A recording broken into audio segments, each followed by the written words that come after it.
በምንበላው ነው። በምንበላው ነው የምንኖረው። የዕለት እንጀራችን ስጠን ዛሬ ብለን ልክ የምንበላው በመንፈሳዊም በስጋም የህይወት ዳቦ ከሰማይ የወረደ እንጀራ እኔ ነኝ ሲል እንጀራ ነው እንግዲህ የተጋገረ እንጀራ ልትለው ነው ኢየሱስ።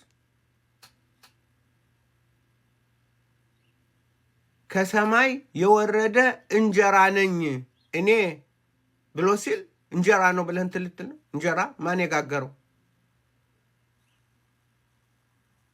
ያ ሰው ባለማወቁ እንትን የሚልበት ዘመን እኮ ነው። ባለማወቁና በድንቁርናው የሚመካበት ዘመን ነው አሁን ያለ ነው። አንበብ መጽሐፍ ቅዱስን እወቅ።